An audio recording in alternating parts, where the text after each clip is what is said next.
नमस्कार बच्चों। जैसे हम लोग ने पहले क्लास में सीखे थे एक और दो का पुंगलिंग का रूप, स्त्रीलिंग का रूप और नपुंसक लिंग का रूप। आज सीखेंगे तीन का पुंगलिंग का रूप तो सीख लिए हैं पहले क्लास में, और चार का स्त्रीलिंग का रूप और नपुंसक का रूप सीखेंगे। तो क्या सीखेंगे? तीन और चार का स्त्रीलिंग का रूप और नपुंसक लिंग का रूप सीखेंगे। ठीक है, अच्छा पहले जान लेते हैं। हम लोग थोड़ा अभ्यास करेंगे। जैसे देखो, पिछले क्लास में हम लोग ने लिखे थे ऐसे दो का पुंगलिंग का रूप, स्त्रीलिंग का रूप, नपुंसक लिंग सीख लिए थे। आज सीखेंगे तीन का पुंगलिंग का रूप, नपुंसक लिंग स्त्रीलिंग का रूप और नपुंसक लिंग का रूप। तो आज का सीखेंगे तीन लिंग का स्त्रीलिंग का रूप सीखेंगे, स्त्रीलिंग का रूप सीखेंगे। ठीक है। तीन को स्त्रीलिंग में कहते हैं तिस्रः। तो में छोटा ई, आधा सौ में रफला, तिस्रः विसर्ग देना, तिस्रः विसर्ग वाइटल है, तिस्रः। ठीक है।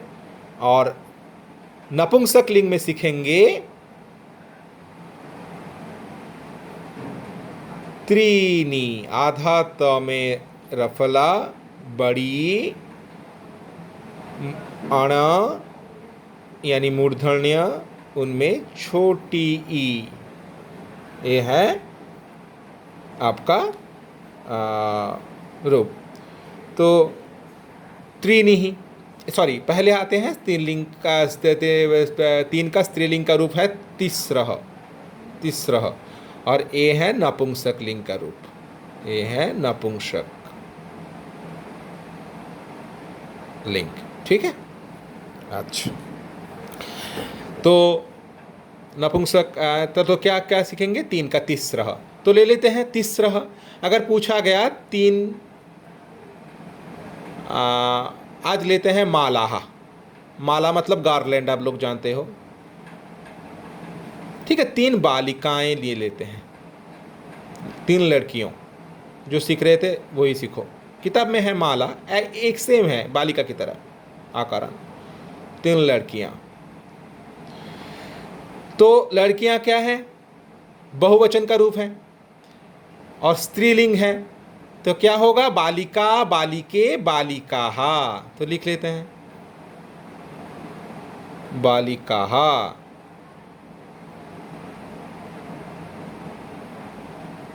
बालिकाहा। और अगर बालिकाहा है तो इसका तीन जो संख्या है, कौन सा लिंग होगा? स्त्रीलिंग होगा, क्योंकि लड़कियां इसका विशेषण है, संख्यावाचक विशेषण है। तो हम लोग जाने थे विशेष्य में जो लिंग, विशेषण में वही लिंग। विशेष्य में यानी संज्ञावाचक शब्द में जो वचन, विशेषण में वही वचन, जो विभक्ति वही विभक्ति। तो देखो यहाँ पर बहुवचन है, स्त्रीलिंग है, तो बालिकाहा। तो तीन का बहुवचन तो जानते हो, तीन तो बहुवचन ही है क्योंकि दो से ज्यादा। और इसका स्त्रीलिंग क्या होगा तब? तिस्रः। तो तिस्रः बालिकाहा, तीन लड़कियां, तिस्रः बालिकाहा। अगर तीन फल होता, तीन फल अगर होता, फल, फल, तीन फल, तो फल क्या होगा? फलम शब्द रूप, नपुंसक लिंग, नपुंसक लिंग फल शब्द फलम। तो इसका बहुवचन क्या होगा? क्योंकि तीन फल है, दो से ज्यादा, तो फलानी, फलानी। अगर फलानी रहा तो तीन क्या हो जाएगा? त्रीनी। देख रहे हो जो मैंने लिखा था, त्रीनी, त्रीनी फलानी। अगर परनानी होगा तो त्रीनी परनानी, तीन पत्ते, ऐसे करके होगा। तीन लड़कियां। माला अगर होगा तो मालाहा लिख देना, मालाहा। तो तिस्रः मालाहा। तो मेन बात क्या है? तीन का स्त्रीलिंग का रूप होता है तिस्रः और त्रीनी। और पुंगलिंग का रूप क्या होता है 3 का? पहले क्लास में सीखे थे। पुंगलिंग में होता है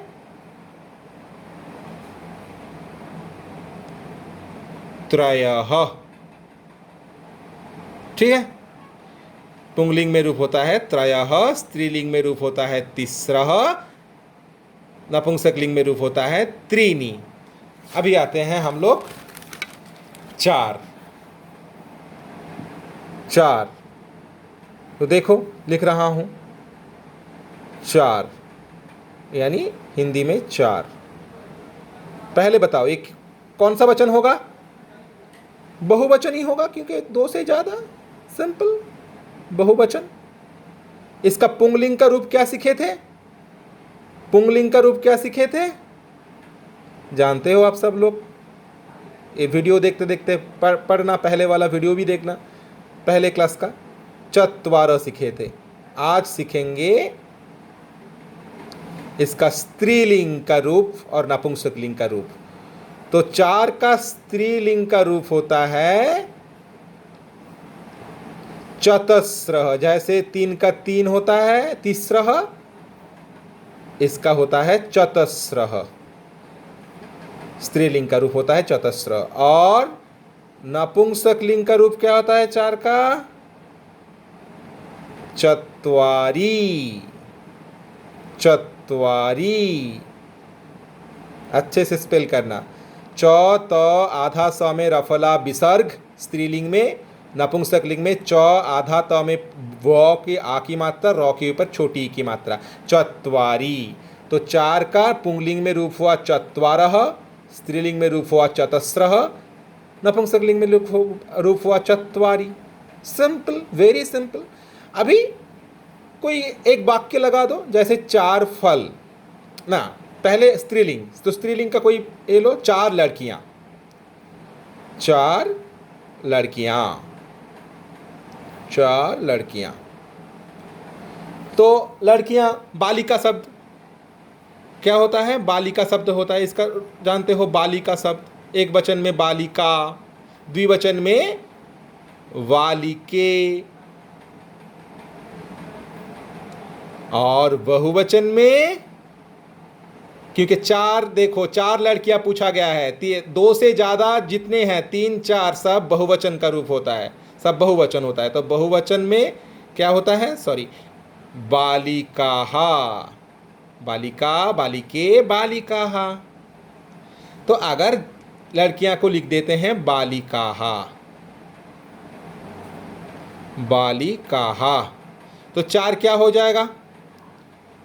4 का स्त्रीलिंग लिख देना, क्योंकि बालिका स्त्रीलिंग बहुवचन है, इसलिए उसका विशेषण यानी संख्यावाचक विशेषण जो 4 है उसका भी बहुवचन होगा, स्त्रीलिंग होगा। तो बहुवचन तो है ही, स्त्रीलिंग का रूप क्या होता है? चतस्रः। चतस्रः बालिकाः। अगर आपको पूछा गया, अगर बालिकाः शब्द है, मालाः शब्द है, ऐसे कुछ शब्द है, अगर 4 दिया गया है, मालाः, ऐसे अगर आकारांत कुछ भी शब्द दिया गया है ऐसे बहुवचन में, आप लोग पहले इसको देखोगे कौन सा लिंग में है, उसके बाद 4 का लिंग निर्धारण करोगे। अगर बालकाः रहता तो होता चत्वारः, अगर 4 फल होता तो फलानी, अगर रहता तो होता चत्वारी, अगर बालिकाः होगा तो चतस्रः।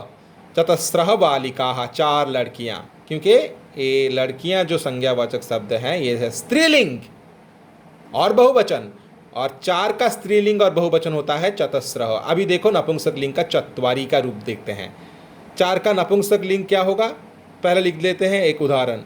4 फल। ठीक है, तो 4 फल, फल 4 है, तो फल का बहुवचन का रूप क्या होता है जानते हो? बार बार नहीं दोहराऊंगा। फलानी। फलानी, तो लिख देते हैं फलानी। फल का बहुवचन लिख देते हैं फलानी। अगर फलानी रहा, 4 फलानी, पर्णानी, पत्ते, पर्णानी, ऐसे रहा, खनित्रानी, विश्राम गृहानी, ऐसे रहा, और 4 दिया गया तो क्या होगा, पहले इसको पढ़ लेना। अच्छा, फलानी परनानी है मतलब नपुंसक लिंग है, इस मतलब 4 का भी नपुंसक लिंग करना है। तो 4 का नपुंसक लिंग क्या है, चत्वारी। चत्वारी, चत्वारी फलानी परनानी विश्राम गृहानी, ऐसे होगा। मेन बात हम लोग ने क्या सीखे, 4 का